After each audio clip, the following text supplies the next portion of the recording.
네, 반갑습니다. 오늘은 오프라인으로도 뵙고, 온라인으로 뵙고, 오프라인으로 오신 분도 있고, 오랜만에 뵙는 분도 계시고, 또 온라인에도 손님으로 또 놀러 오신 분들도 계십니다. 반갑습니다. 최근 이제 올해 들어서 그냥 저 설교 원고 없이 마인드맵으로 이야기를 하고 있습니다. 그래서 중간중간 편하게 질문해 주셔도 좋고요. 그리고 오늘은 특별히 온라인에 계신 분께서 예배 진행을 처음 해봤는데 이것도 신선하고 좋은 것 같아요. 그래서 약간 온라인 교회 느낌이 이렇게 니까 나는 것 같고요. 다른 분들도 많이 참여해 주셨으면 좋겠습니다. 특별히 또 감사한 건 기도문을 또 준비해 주셨는데 기석교회 시작한 이후로 처음으로 기도 제가 그렇게 몇 년 동안 제가 기도문 좀 보내달라 했는데 아무도 안 보내주다가 처음으로 기도문을 적어주셨는데 저가 쓴 것보다 100배는 좋은 것 같습니다. 그래서 여러분의 평소에 저희가 기도해야 할 것도 많잖아요. 저는 아무래도 이제 보는 게 너무 좁아서 여러분들이 삶에서 경험하는 것들 그런 거 이제 짧게라도 이제 주시면 예배 중에 함께 기도하면 좋을 것 같습니다. 네, 엄마 지금 이거 뒤집어 버려가지고 이거 어떻게 하더라? 네, 못 눌렀죠? 제가 지금 다 했습니다. 네, 오늘은 이제 요한복음을 하려고 하는데요. 요한복음이 네 조금 고민이 많이 됐어요. 그래서 잘 안 다뤘습니다. 왜냐하면 여러분 아시겠지만 복음서는 네 개가 있는데 세 개 마테마가 누가복음서는 좀 비슷비슷한데 요한복음은 좀 많이 다르고 또 저는 저희 교회에서 제가 약간 중간 정도 생각하는데 좀 더 자유로운 분들은 요한복음은 너무 뭐랄까요? 예수님을 너무 하늘에 띄워놓으려고 하는 거 아니냐? 이제 이런 것 때문에 부담스러워하는 분들이 있어서 제가 볼 때는 공부가 많이 필요한 복음서라고 생각이 들었어요. 그래서 오늘은 요한복음을 공부할 때 어떤 옵션이 있는가가 절반이고 오늘 본문에 대한 해석이 이렇게 절반 이렇게 이어서 가려 합니다. 참고한 책은 요 핑크핑크 감성 있는 최근에 나온 요한복음의 가면이라는 책입니다. 네. 이제 쓰신 요거 영어 제목은 Reading John for Dear Life. Dear Life라고 하면 영어 선생님 이거 존귀한 삶 하면 좀 이상하게 한데 그냥 그렇게 해도 되나요? 그냥 Dear Life인데 이게 더 감성 있는 제목 같은데 어쨌든 요한복음에 가면 약간 이렇게 상막하게 이렇게 번역했고 근데 저야 뭐 한국말로 좋은 책을 번역해 주셔서 너무 좋은데 특히 이게 2016년 책이고요. 요즘에는 약간 이렇게 최근 책들을 번역해서 나오는 출판사들이 있어서 저도 요 책이 학영이고 학영 가문사 이런 책들 참 좋거든요. 그래서 요 책에 있는 내용을 조금 소개해 드리려고 합니다. 여기 뭐 영적인 걷기, 요한복음과 함께 약간 스피리추얼 워크 이렇게 되어 있고요. 요 저자가 이제 여성분입니다. 백인 여성분인데 요 책에 보면 확실히 요즘 책답게 요한복음 읽을 때 우리가 차별과 혐오의 문제를 어떻게 다뤄야 하는지를 본문 해설에 많이 녹여놨어요. 이분이 또 백인이다 보니까 이제 백인으로서 어떤 우월주의가 좀 있을 수 있잖아요. 이제 유럽에 살면 느끼는 그런 고민거리들이 이 성경 곳곳에 저도 한 3분의 1만 읽었습니다. 참고로. 근데 이제 담겨 있어서 약간 성경을 현대적으로 본다는 게 어떤 느낌이구나라는 걸 좀 알 수 있는 그런 책이라 좀 좋고요. SMU가 이제 서던 메소디스트 유니버스인가? 하여튼 남침례교예요. 미국의 남쪽 침례교면 지금 지구상에서 가장 보수적인 약간 고동일 수도 있는데, 근데 제가 되게 충격을 받은 건, 진짜 세상이 많이 변하고 있구나. 지금은 교단과 상관없이 이렇게 성경을 연구하는 사람들은 그냥 새로운 데이터들을 가지고 새롭게 고민을 하고 공부를 하는 건 많이 느꼈어요. 왜냐하면 저도 한국에 이제 전 장로교 통합인데, 장로교 합동이 조금 더 보수적인데, 장로교 합동의 신학 교수님들 중에서도 성서학 교수님들은 사실 교단과 상관없이 연구를 하시더라고요. 그래서 앞으로 점점 많이 바뀌겠구나라는 생각이 들었고, 이분의 이 남침례교 이 교수님 프로필, 교수님 소개란에 아주 엄청난 게 있어서 이제 애완동물 뭐 키우냐 이제 이게 교수 소개란에 이렇게 나와 있더라고요. 그래서 나는 강아지 키우고 있는데 나는 원래는 같이 우리 애기랑 우리 아들이랑 수영도 하고 달리기 하고 이럴 계획으로 강아지를 입양했다. 하지만 강아지가 말을 안 듣는다. 약간 이제 이런 내용입니다. 우리 예상대로 되는 건 아니구나. 뭐 영어 잘하시는 분은 보시면 알겠지만 그래서 약간 충격받은 게 아니 남심리그라면 지금 그렇게 보수적인 그런 분위기의 신학교의 신약학 교수 프로필인데 이제 교수 소개가 애완동물 그리고 취미는 뭐냐? 나는 운동하는 걸 좋아한다. 약간 이런 거 막 돼 있어서 야, 이거 엄청 앞서가네? 약간 이런 생각이 들었어요. 이게 그야말로 감성이 앞서가는구나. 그래서, 세상에는 두 종류의 신학자가 있다. 어떤 신학자냐? 강아지를 키우는 신학자가 있고, 강아지를 키우지 않는 신학자가 있다. 그래서, 확실히 글을 읽으면, 이 사람이 강아지를 키우는 건 안 키우는가, 아니면 키웠던 경험이 있는가, 이제 이런 게 조금 느낌이 들어요. 그래서 요한복음에 가면은 약간, 생명을 좀 키워봤던 느낌이 있습니다. 그래서 시작부터 요한복음은 이건 생명에 관한 복음서다라고 이렇게 시작을 하거든요. 그래서 그런 컨셉이 좀 있습니다. 왜 이분 사진이랑 소개를 했냐면 이 책이 사실 오늘 본문은 아닌데 되게 재밌는 게 있어서 요것만 좀 소개해드리고 본론에 들어가고 싶어가지고 이분이 이제 어떤 분의 주례를 갑자기 맡게 됐어요. 왜 맡게 됐냐면 캐톨릭 교인 분들이었는데 이분들이 이혼도 하고 그다음에 유럽은 동거를 많이 하잖아요. 그래서 그 캐톨릭 신부님이 허락 없이 뭐 동거를 많이 했나 봐요. 그러니까 그 사제분이 주례를 거절해서 이분의 사실 친구가 주례를 맡았다가 그분도 갑자기 못하게 해서 이제 이분도 건너 어떤 모르는 분들을 그 주례를 맡게 됐습니다. 근데 이제 이분이 오늘 요한복음 가면 요 책 써겠지만 요한 서신 쪽 전공자예요. 그래서 주례 본문으로 요한 1서 4장 16에서 19절 요거를 이제 낭독해 주면 제가 이제 말씀드리고 이제 결혼식 주례를 하겠다. 이렇게 된 거죠. 요한 1서가 굉장히 이런 내용입니다. 아주 좋은 내용이죠. 하나님은 뭐 사랑이십니다. 그리고 그리스도께서 사신 대로 또한 우리도 그렇게 살기 때문입니다. 사랑에는 두려움이 없습니다. 그리고 우리가 사랑하는 것은 하나님이 우리를 먼저 사랑하셨기 때문이다. 그래서 요한 서신, 요한복음, 요한 서신 이런 거 전공자답게 이제 결혼식 때 내가 요 본문으로 주례를 하겠다 해서 낭독자는 따로 있기 때문에 이게 맡겼대요. 내 결혼식 당일날 낭독자가 읽은 본문은 요한 그 서신이랑 요한복음을 착각해서 요한복음 4장 16절에 19절 읽은 거예요. 그래서 예수께서 그 여자에게 말씀하셨다. 가서 내 남편을 불러오너라. 그 여자가 대답했다. 남편이 없습니다. 그래서 너에게 남편이 다섯이 있었고 지금 살고 있는 남자도 남편 아니 이런 딱 그 분들이 이제 이혼하고 재혼해서 다시 결혼하고 막 이러는 중에 이제 이런 본문을 읽어버렸는데 이런 에피소드가 이제 본인 이야기라고 하더라고요. 근데 다행히 그 결혼식장에 있던 사람들이 성경을 잘 모르는 분들인 것 같아요. 기독교인이 아닌 분들이 많아서 다행히 별일 없이 지나갔다. 그래서 재밌게 읽었습니다. 요한 서신 전공자도 이런 일이 있구나라고 해서 저도 우리도 자신감을 좀 갖자 약간 이런 느낌으로 가져왔고요. 지금 영어랑 외국말 요거 한 파트만 있어요. 오늘 요것만 있고 이제 없습니다. 이거는 뭐냐면요. 요한복음 읽을 저는 어떤 성경이든 제가 작년부터 중요하게 생각하는 건 언제 어떤 상황에 쓰여져서 어떤 사람들에게 도전을 주는 글일까를 우리가 전제를 까는 게 글을 읽을 때 도움이 되겠다라고 생각이 들었어요. 그때 요한복음은 성경 중에서 가장 그 폭이 넓어요. 학자들이 이거 언제 쓰였다고 하는 폭이 제일 넓어서 AD 70년, AD 70년부터 여기 보면 160, 170년 이렇게 되어 있습니다. 여기 보면 바우어 이런 사람들은 200년, 100전 사람들인데 이제 칼 마르크스도 10대 때는 신학교는 아니고 학교 들어가서 성경 공부도 배우고 열심히 하다가 나중에 상처받고 종교, 마약인 기독교 마약 막 이렇게 싸우게 됐는데 근데 그때 마르크스의 선생님들 시대에 있는 사람들도 이렇게 있고요. 근데 떠나서 그때부터 사실 성서 비평이라는 게 200년 정도 됐어요. 이게 성경을 어떻게 읽어야 될까? 성경 교회에서 말해주는 걸로만 하면 안 될 거야. 이제 이런 질문이 생겨났다 보니까. 그래서 학자들마다 AD 70년이면 사실 예수님 돌아가시고 40년 정도잖아요. 그러니까 그냥 마테마가 누가복음서랑 비슷하게 쓰여졌다고 생각하는 학자들도 있고요.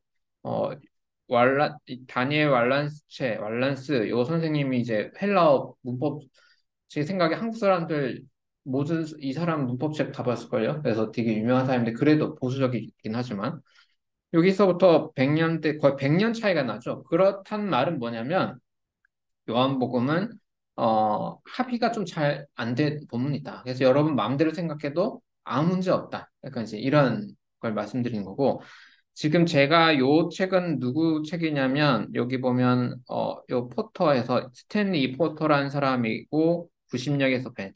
자, 80년에서 100년이 여기가 이제 중간 그리고 여기가 초기 그리고 요한복음은 요때쯤 쓰여졌을 거야 중기. 요거는 이제 초중 그다음 뭐라고 해야 되죠? 후기 말기 후기 크게 세 덩어리로 나누고 요 제가 인용한 책은 스탠리 제가 이 사람을 좋아하는데 약간 요 타임입니다. 요 타임이 뭐가 있냐면요. 교부들이, 그러니까 AD 200년, 300년 요때의 교회 리더십들이 요한복음 어떻게 말을 했냐면 이건 마테마가 누가복음 복음서가 원래 있었고 그 다음에 거기 빠진 내용을 그 다음에 이제 쓴 거야라는 교부 전통의 해석이 있어요. 이제 그 전통에 봤을 때도 요 타이밍 맞아요. 왜냐하면 요 앞에 마테마가 누가 요 언절이 있으면 요한복음 조금 뒤에 쓰여졌을 거야라고 하는 게 그래서 어떻게 보면 보수 의견일 수도 있어요. 근데 여기 좀 들어맞는 게 맞고 후기로 가면 어떤 차이가 있냐면 점점 후기로 갈수록 이거는 사실 예수님의 이야기라고 보기보다는 이제 2세기 때의 그다음 새로운 기독교 운동의 상황에서 복음을 재정리하려고 쓴 거야라는 해석 틀이 달라지는 거죠. 그래서 이런 차이점이 있는데요. 옛날에 이제 여기 보시면 그 소민님 좋아하는 불트만도 있고 막 다 막 있는데 어, 쭉, 막 밑도 끝도 없이 쭉 내려가다가 이제 무슨 사건이냐 생겼냐면 1935년, 거의 100년 됐죠? 이게 요한복음 18장에 있는 본문이에요. 이게 발견이 됐는데 이게 평균적으로는 AD 150년 그리고 그 앞까지 가서 한 100년 초, 한 120년 더 앞까지도 갈 수 있는 우리가 가지고 있는 성경 사본 중에서 가장 오래된 사본 중에 하나예요. 뭐 이것보다 더 오래된 거 있을 수도 있는데 이게 요한복음 사본이 발견되면서 이게 다른 공간복음서 아주 일찍 발견된 거랑 똑같은 시기에 발견된 거예요. 그런데 이게 이집트에서 발견됐어요. 이집트가 파피루스가 이제 이집트 식물에 나는 걸 이제 어쩌고저쩌고 막 짜부시켜가지고 만든 거잖아요. 어, 그래서 이제 여기 적었는데 우리 지난주가 출애굽기 얘기할 때 이집트 혐오하면 큰일 난다 했잖아요. 기독교를 오늘날 연구하는 모든 고문서들은 거의 대부분 이집트 쪽에서 발견된 게 많아서 이집트 우리가 정말 감사해야 돼요. 우리가 후원해야 돼요. 이집트 없으면 연구를 못해요. 그래서 그러다 보니까 이집트까지 갔다는 이 시간대에 이집트에 요한복음이 들어갔다는 건 이제 이스라엘에서 시작된 운동이 이집트까지 가려면 보통 학자들이 30년에서 50년을 잡아요. 그러니까 우리처럼 지금 페이스북이 없잖아요. 그래서 그러면 요한복음이 쓰여진 거는 이제 100년 앞으로 가서 한 80년에서 100년 아니야? 라고 보게 되는 거죠. 그래서 오늘날은 여기가 다 X가 돼버렸어요, 사실. 요한복음 완전 뒤로 밀려서 나는 진보적으로 갈 거야. 난 끝까지 밀어붙여 갔던 사람들이 이제는 여기서 이제 퀘스천 마크가 돼서 한 요쯤에서부터 이제 요한복음 어떻게 해야 되지? 이제 재논의가 되는 거죠. 그러니까 이걸 보면은 약간 그런 고민이 들어요. 우리가 그때도 1800년대 독일도 이제 극우 캐톨릭 기독교가 너무 세다 보니까 칸트 헤겔 할아버지들도 할아버지 하여튼 그분도 엄청 고생했거든요. 그래서 이제 열받으니까 자꾸 진보적으로 가는데 지금 와서 보니 어쨌든 근거가 없이 열받는다고 막 가면 좀 문제가 있구나라고 오늘날은 다시 가는 거죠. 요한복음 18장 요거는 저도 처음 해봤어요. 그냥 제 헬라어 엄청 잘한 게 아니라 성경 헬라어로 다 정리된 프로그램이 있어요. 그러면 헬라어 엄청 못하는 사람들도 그거 보고 다 할 수 있어요. 요즘은 정말 좋은 시대여가지고 조금 있으면 인공지능 더 막 개발되겠죠. 이게 그거 보고 제가 따라가지고 여기다 타이핑을 한 건데 글자만 봐보세요. 어떤 거냐면 요한복음 18장에 이게 어떤 내용인지 한번 보세요. 그 유대인들이 이제 말했다. 우리는 누구도 뭐뭐 위해서 로고스 그 말씀을 말하다. 무슨 말인지 좀 헷갈리죠. 이게 다 조각조각이어가지고 그리고 징조다. 그리고 죽었다. 약간 요렇게 되고 어디 들어갔다. 총독 강조에 빌라도가 말했다. 유대인의 어쩌고? 이거는 학자들은 이걸 가지고 이게 무슨 내용이지? 이제 성경 막 찾아가지고 막 가는 거고요. 이게 내용은 이제 빌라도가 이제 유대인들이랑 대화하면서 우리 문제 이제 내 책임 아니야. 너네 어떻게 할 거야? 유대인들이 답변하고 내가 유대인들이 어렸을 때 밀어붙이라니까 이제 이거는 요한복음의 저자가 이거는 징조를 이제 이루려고 하는 거야. 상황 설명한 다음에 빌라도가 이제 관저 이게 로마 언어에 로마식 느낌의 언어예요. 들어가서 예수님한테 말하는 장면이에요. 너 유대인의 유다이온의 왕이야? 이제 이렇게 질문하는 장면입니다. 이게 가장 오래된 성경 사본 중에 하나예요. 약간 이렇게 돼 있어서 그러면 이제 아까 3번 옵션이 빼지는 거예요. 2세기 중후반으로 가는 거 빼지면 제가 그래서 제목을 요한복음 읽는 두 가지 길. 학자들도 합의가 안 된 거라는 거죠. 1번, 이거는 공간복음서랑 요한복음서는 좀 연결되어 있어. 혹은 1세기 후반 80에서 100년대에 우리 글로 요한복음을 읽으면 돼. 아니면 아예 70년대처럼 해서 모든 공간봉투랑 똑같이 그냥 공감소에 빠진 것들 나란히 든 거야. 예수님 이야기 거의 다 들어가 있어. 이제 요 두 가지, 요 두 가지 중에서 우리가 옵션으로 읽으면 돼요. 구체적인 건 제가 다시 이렇게 이제 본문을 보면서 말씀을 드리겠습니다. 일단 오늘 본문은 요한복음 9장 이야기입니다. 예수님께서 나는 세상의 빛이다. 이제 요거 정도는 기억나시죠? 이제 요 말씀을 한 맥락입니다. 빛이니까 요렇게 하면은 약간 우리 머리에 기억이 잘 되겠죠? 자, 상황은 어떤 거냐? 예수님과 제자들이 길을 가다가 앞을 못 보는 사람을 마주쳤습니다. 제자들이 질문합니다. 이 사람이 태어나면서부터 이렇게 된 거 누구 죄 때문에 이런 거죠? 라고 질문을 합니다. 그래서 예수님께서는 일단 뭐라고 대답하는데 이건 이따가 살펴보고 그분을 치유해요. 치유하는 방법도 조금 독특해요. 다른 복음서나에게는 없는 독특한 방법으로 했는데 문제는 뭐냐? 이 요한복음 9장의 긴 이야기는 이 앞서의 이야기가 아니라 그 다음 문제, 그 다음에 이 기적이 일어나고 그 다음에 사건이 사람들의 반응이 이웃들은 뭐지? 멍미 누가 저렇게 한 거야? 저 사람이 원래 그 사람 맞아? 다 이제 그런 소곤거리는 이야기 1번. 2번 바리새인 종교인들 와서 누가 그렇게 고쳤어? 그 안식일인데 고친 거 맞아? 장난해? 약간 이제 이런 이야기가 추가되고 그 다음에 바리새인들이 이제 부모님을 야 너 엄마 아빠 데려와 이렇게 됐잖아요. 근데 엄마 아빠가 약간 조금 겁을 많이 먹는 느낌으로 가요. 잘 몰라요, 유유. 근데 애가 눈을 떴네요. 저는 모르니까 당사자한테 그냥 물어보세요. 약간 뭔가 책임을 회피하는, 이게 축하하는 분위기가 아니라 뭔가 그 검사가 추궁하는 느낌으로 이야기가 진행되죠. 그래서 그 부모는 이런 이야기, 이게 좀 중요한 구절인데요. 그 부모는 유대 사람들이 무서워서 이렇게 말한 것, 이 유대 사람은 바리새인 종교 리더십이죠. 예수를 그리스도라고 고백한 사람은 누구든지 회당에서 쫓겨내서 이렇게 결의해놨다. 회당에서 쫓겨난다는 건 그냥 그 지역 커뮤니티에서 아웃된다는 약간 그런 느낌이거든요. 그래서 이게 조금 핵심 포인트인데 뭐냐면, 그냥 먼저 말씀드리면 이게 공간복음 느낌은 아니거든요. 그러니까 마테마가 누가 느낌은 아니고 마테마가 누가에서는 예수님을 따른다고 해서 이렇게 유대인 공동체에서 쫓겨난다거나 이제 그런 느낌이 아닌 거예요. 그러다 보니까 뭐지? 이게 시대적으로는 느낌이 조금 다른데? 그래서 이제 학자들이 요한복음 어떻게 봐야 돼? 이 고민거리가 되는 거고 그게 가장 선명하게 나와 있는 본문 중에 하나가 요한복음 9장에 나와 있어요. 이 대화는 계속 야, 우리 아는데 그 사람 죄인이야. 어떻게 된 거야? 치유받은 사람. 자꾸 따지는 거 보니까 당신도 그분 제재가 되려고 하는 겁니까? 이렇게 얘기하니까 우리는 성경에는 욕을 한 다음에 우리 모세 제자의 막 이렇게 이어갑니다. 근데 이 치유받은 사람, 치료하니까 좀 이상해. 이 말도 되게 멋있어요. 뭐냐면 하나님께서는 죄인들의 말을 듣지 않으시지만 하나님을 공경하고 그의 뜻을 행하는 사람의 말은 들어주실 것으로 믿습니다. 나면서부터 눈먼 사람 눈을 뜨게 하는 건 내가 창세로부터 이제까지 들어본 적이 없습니다. 자, 이거 하나 창세라는 말 좀 기억을 해주시면 좋을 것 같아요. 그래서 마지막으로 바리세파가 너 완전히 너 죄 가운데 태어난 거 맞는데 왜 우리 가르치려고 하지? 그래서 그냥 쫓겨냈다. 이렇게 이야기했거든. 그러니까 기적과 치유의 이야기가 공동체에서 쫓겨나고 이제 뭐 차별받고 뭐 약간 이런 이야기고 돼서 이런 대화가 구장의 핵심 포인트가 돼요.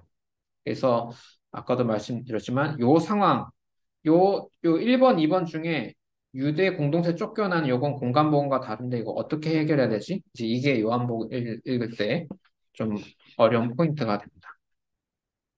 그래서 해결 방법은 뭐가 있냐면 이제 예일대 제가 예전에 유튜브에 올렸던 데일 마틴 교수님 이분은 성소수자예요. 성소수자면서 예일대학교 신약학 교수 지금도 신약학 교수인가? 하여튼 그 강의가 오픈돼 있어서 책도 번역이 됐습니다. 그래서 이분 그리고 이게 꼭 이분의 얘기만 아니라 많은 신학자들이 이렇게 봐요. 어떻게 보냐면 이 이야기를 그냥 1세기 말에 어느 교회의 이야기로 보면 된다. 상징적으로. 그래서 그 남자는 그냥 눈먼 사람이 말하는 게 아니라 뭐 예수님 알기 전 눈먼 상태. 뭐 이건 조금 다양할 수 있겠습니다. 어 그래서 뭐 빛을 본다는 것은 세례를 받는 거다. 그래서 이제 실로암이 약간 파견된다, 보냄받은 자 약간 그런 거라서 그다음에 유다인들과 바리새파 사람들은 예수님이 구세주라는 거를 주장을 배척하는 유대인들을 가리킨다. 그래서 얘 부모님 이야기는 그 당시에 예수님을 따르고 싶은데 예수님 따랐다가는 쫓겨나는 유대인 공동체 그리고 그들의 두려움을 요한복음이 이렇게 묘사를 하고 있는 거다. 이제 이렇게 가고 있는 거죠. 자, 이런 식으로 이게 1세기 후반의 공동체 상황이구나라고 보는 게 이제 하나의 한 가지 옵션입니다. 이게 굳이 진보적인 게 아니라 많은 사람들이 요한복음 문제 해결하지 못하기 때문에 이렇게 본다는 거죠. 어, 요렇게. 이걸 이제 신앙 고백으로 가면 복음서로 소화할 수 있고, 뻥치고 있네. 이제 뻥친 거야, 결국. 예수님 저 그 치유 안에 뻥치 이러면 이제 탈기독교 이제 종이 한 장 차이예요. 이제 딱 종이 한 장 차이 탈기독교냐 아니 뻥 이제 이렇게 그런데 꼭 이렇게만 아니어도 이거는 데일 마틴 분은 제가 볼 때 강아지를 안 키우는 신학 교수님이에요. 네. 이 신학 교수님은 강아지를 키우는 신학 교수님. 이분은 이럴 수도 있는데 그냥 어떤 복음의 다른 또 맥락으로 볼 수도 있어라는 옵션을 더 추가하는 거죠. 그럴 가능성도 있습니다. 그러려면 이분이 이제 저 책에서도 처음 시작의 포인트가 뭐냐면 요한복음 스타트가 어떻게 되냐 봐요. 프롤로그가 보면 태초에 아까 제가 창세부터 뭐 그 장님이 얘기한 창세부터 얘기하잖아요. 자꾸 태초부터 계시고 뭐 말씀은 있었고 어쩌고저쩌고 하나 이게 뭐 창조가 되고 이런 얘기.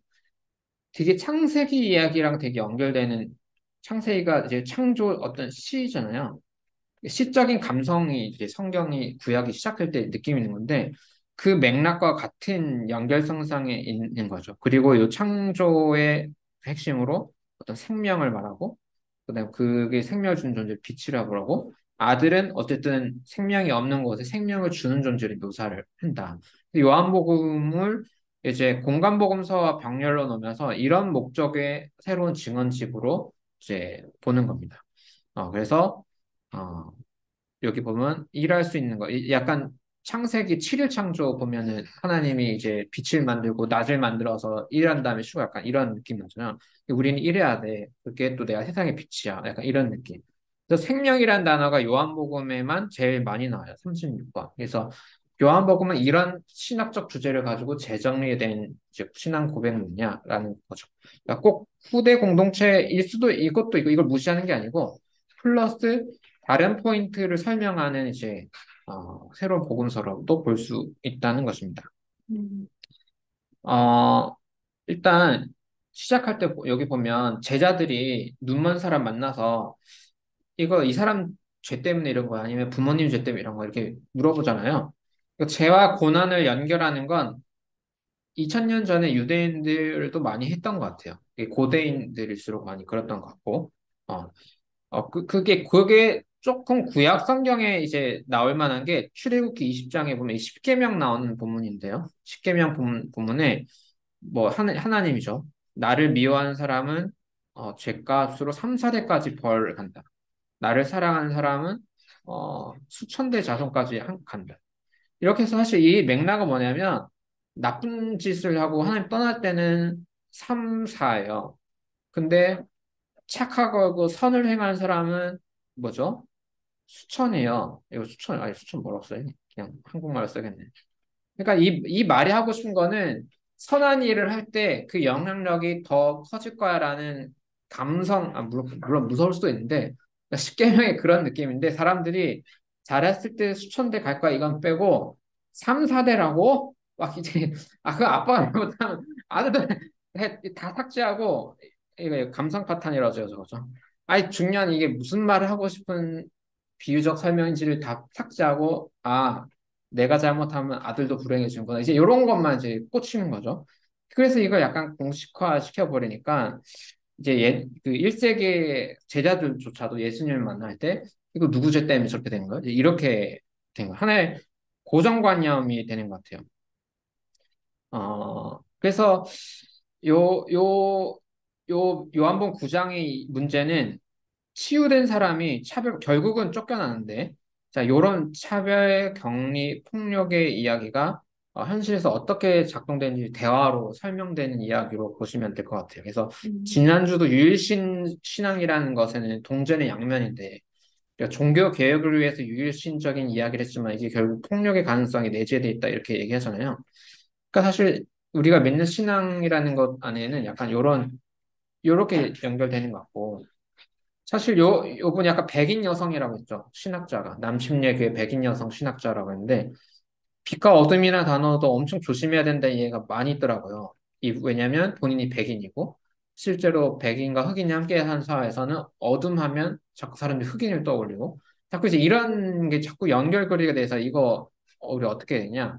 이게 이제 신학적 개념이다 보니까 이거를 우리가 현실에서 신앙 공동체로 살아갈 때 자꾸 이제 그렇게 연결돼서 이게 고민해야 되는 지점입니다. 이런 이야기 나와 있고, 요게 성경에 나오는 유대인 문제가 그래요. 또 이제 유럽에서는 또 유대인 혐오 문제도 조금 중요한 문제라서 우리 개신교 역사에서도 종교개혁 때 루터가 약간 유대인 혐오 발을 조금 해가지고 문제가 있죠. 성경에서 유대인은 다양한 개념이 쓰입니다. 일단 요것만 살짝만 알고 가면 될 것 같아요. 요 책의 이 핑크색 요한복음의 가면에 부록에 나오는 이야기예요. 첫 번째 유대인은 그 본문이 만약에 유대인 명절 지키는 상황에서 유대인이냐? 그러면 이건 민족 유대인을 말하는 거예요. 근데 만약에 지역을 낳고 있냐? 그러면 갈릴리 사람 말고 그냥 예루살렘 쪽에 사는 유대 지역 사람을 말하는 거예요. 같은 유대인이지만. 또 어쨌든 요한복음 9장과 같은 상황에서는 유대인이라고 하면 예수님과 싸우는 바리새인처럼 어떤 그 종교 집단, 리더십 이런 사람을 말한 거야.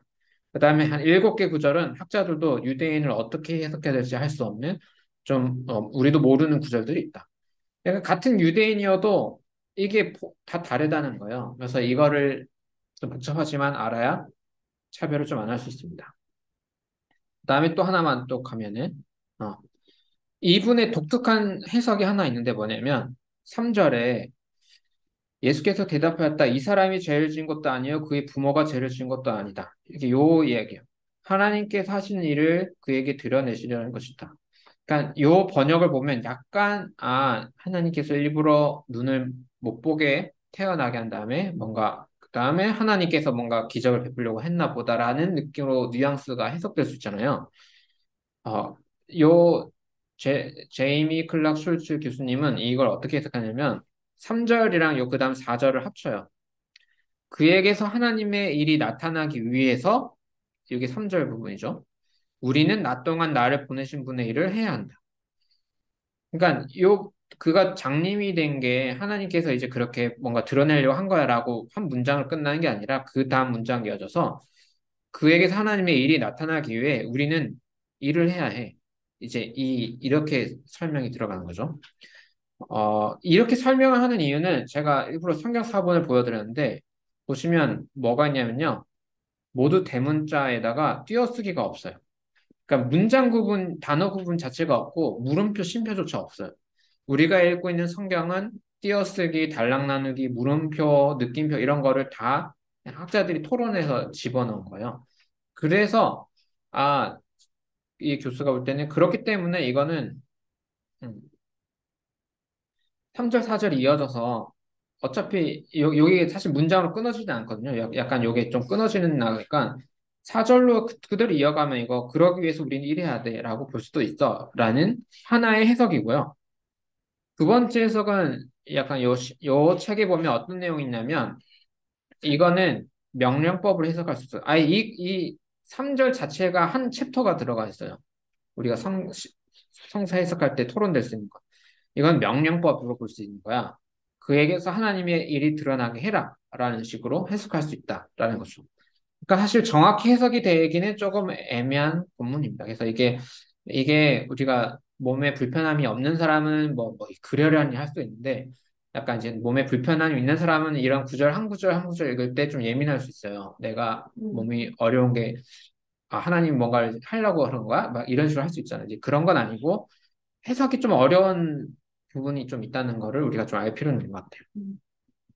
그리고 이게 실로암입니다. 실로암은 2004년에 발견됐고요.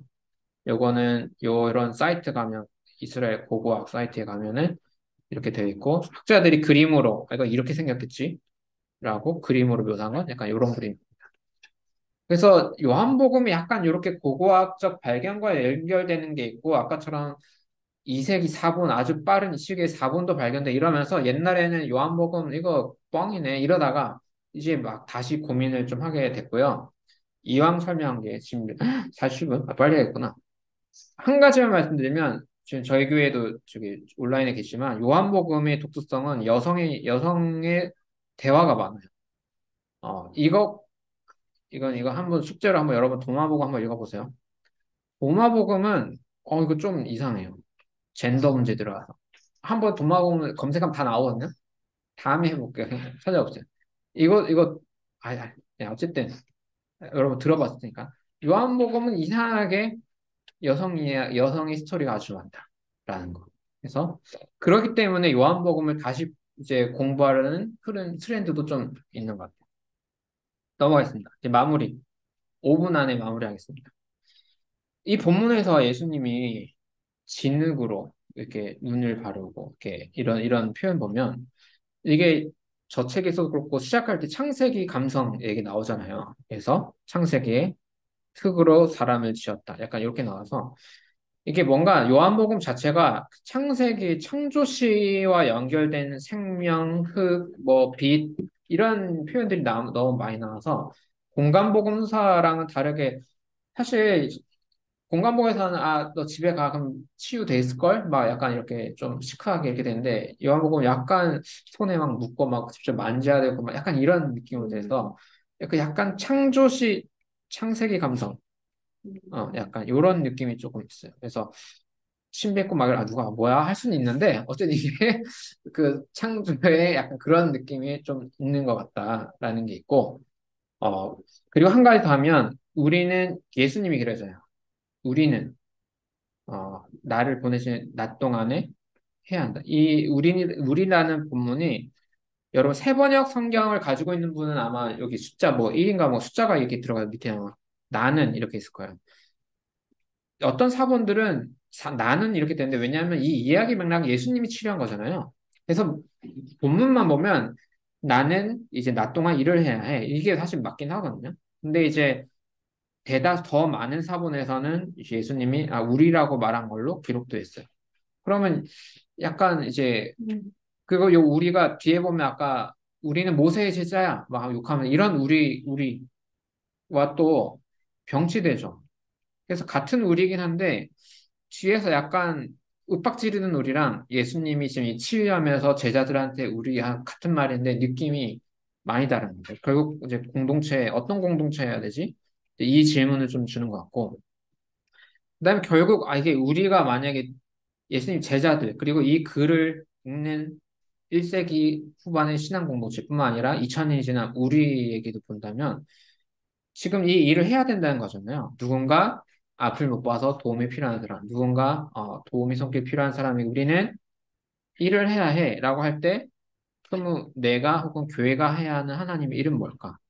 그 다음에 요한복음이 아까 이제 빛 이야기가 나오고 그 다음에 이게 생명 이야기가 나오고 이러잖아요. 그럼 우리가 하나님의 일을 하고 싶은데 우리도 하나님의 일은 뭐고 하나님의 일이 아닌 건 뭐지? 기준이 좀 필요하잖아요.